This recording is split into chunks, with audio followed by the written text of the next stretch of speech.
কলকাতার ঐতিহ্যবাহী রাম মন্দিরে গিয়ে মিছিল শেষ হবে 12:29 আগে। বিকেল বেলার মিছিল শান্তিপ্রিয় রাষ্ট্রবাদী মুসলিমদের বয়কট করার আবেদন করব। আর যারা প্রকৃত হিন্দু ধর্ম মানেন, এই জালি হিন্দু মমতার মিছিলে কেউ যাবেন না, এই আবেদন আপনাদের কাছে করব।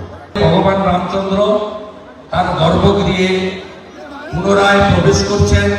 ভব্য মন্দির, সরকারি টাকায় নয়, আমরা হিন্দুরা যে নিধি দিয়েছি বিশ্ব হিন্দু পরিষদের নেতৃত্বে, সেই অর্থে নির্মিত মন্দিরে ভগবান প্রবেশ করছেন অত্যন্ত আনন্দের সঙ্গে, শান্তিপূর্ণভাবে। পশ্চিমবঙ্গ ছাড়া অন্য কোন রাজ্যের সরকার বা শাসক দল এইভাবে প্রকাশ্যে রাম মন্দির উদ্বোধনের দিন পাল্টা কর্মসূচি দেখে পরিবেশ অশান্ত করার কাজ অন্য কেউ করছে না, যেটা মমতা ব্যানার্জি করছে। এটা করছেন তার কারণ মুসলমান ভোটের বড় অংশ নওশাদ সিদ্দিকীর দিকে চলে যাচ্ছে, সিপিএম এর দিকে যাচ্ছে, এমনকি বিজেপির দিকেও আসছে। আজকেও এই জয়নগরে যে আমরা 8,000 মানুষের কর্মী সভা করলাম, এখানেও কয়েকশো মুসলিম ভাই বোন এখানে এসেছেন, চাচারা এসেছেন। এরা চোরেদের হাত থেকে মুক্তি চাইছেন এবং ভারতীয় জনতা পার্টি যে যে স্টেটে ক্ষমতায় আছে সেখানে কোথাও সংখ্যালঘুদের স্বার্থ বিঘ্নিত হয়নি। তাদের ধর্মাচরণ, তাদের শিক্ষা, স্বাস্থ্য, কেন্দ্রীয় সরকারের কর্মসূচি থেকে তারা কোথাও বঞ্চিত হয়নি। মমতা ব্যানার্জি পুরপুরা দরবার শরীফের পীর সাহেবের টুপি পর্যন্ত পুলিশকে দিয়ে টানিয়েছেন কলকাতার ধর্মতলাতে, এটা মানুষ দেখেছে। তাই স্বাভাবিকভাবে মমতা ব্যানার্জি হারিয়ে যাওয়া মুসলিম ভোট ব্যাংকে ফেরানোর জন্য এই রাজ্যে সংহতি মিছিলের নামে দাঙ্গা মিছিল করছেন। আমি ফাঁদে পা না দেওয়ার জন্য পশ্চিমবঙ্গের শান্তিপ্রিয় জনগণকে অনুরোধ করব, 21 সালে নির্বাচনের পরে 1 লক্ষ হিন্দু ভাই বোন, বিশেষ করে শিডিউল কাস্ট পরিবাররা, সর্দাররা, প্রামাণিকরা, মন্ডলরা, তাদের সবাইকে, মাঝিরা, তাদেরকে ঘরছাড়া হতে হয়েছে।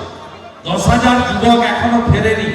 অন্য রাজ্যে তারা কাজ করে নিজেদের সংসার পালন করছে। আমাদের মগরাহাটের প্রার্থী মানস বাবু সহ, মানস সাহা সহ 57 জন বিজেপি কর্মীকে আত্মবলিদান দিতে হয়েছে। 12,000 বাড়ি ভেঙেছে, পুড়িয়েছে, 300 মহিলার ইজ্জত নিয়েছে। আপনাদের আমি বলে দিই, গত পঞ্চায়েতের ভোট, যেটা চুরির ভোট হয়েছে, 4 স্তরীয় লুট হয়েছে। নমিনেশন ফাইল করতে দেয়নি, জোর করে বিদ্রোহ করিয়েছে। ভোটের দিন কেন্দ্রীয় বাহিনীকে ব্যবহার না করে চপ্পল পরা সিভিক ভলেন্টার্স দিয়ে ভোট করানো হয়েছে। এমনকি কাউন্টিং হলে পর্যন্ত বিরোধী প্রার্থী এজেন্টদেরকে ঢুকতে না দিয়ে পঞ্চায়েতে ভোট লুট করেছে। 55 জন মারা গেছেন পঞ্চায়েত নির্বাচনে। এবং যে মুসলমানরা মমতা ব্যানার্জিকে ভোট দিয়ে মুখ্যমন্ত্রী করেছেন, এই 55 জনের মধ্যে 37 জন সংখ্যালঘু ভাই রয়েছে। তাই মমতা ব্যানার্জির ফাঁদে দয়া করে কেউ পড়বেন না। এই চোর মমতাকে নন্দীগ্রাম প্রত্যাখ্যান করেছে, বাংলার মানুষকেও প্রত্যাখ্যান করতে হবে। এবং দক্ষিণ 24 পরগনা যদি এগিয়ে আসে, এই জেলা থেকে 2008 সালে পঞ্চায়েত নির্বাচনের সময় পূর্ব মেদিনীপুরের সাথে এই জেলা থেকেই পরিবর্তন সূচনা হয়েছিল। এই জেলা থেকেই পরিবর্তন সূচনা করতে হবে, এই আবেদন আমি এখানকার মানুষকে করতে চাই।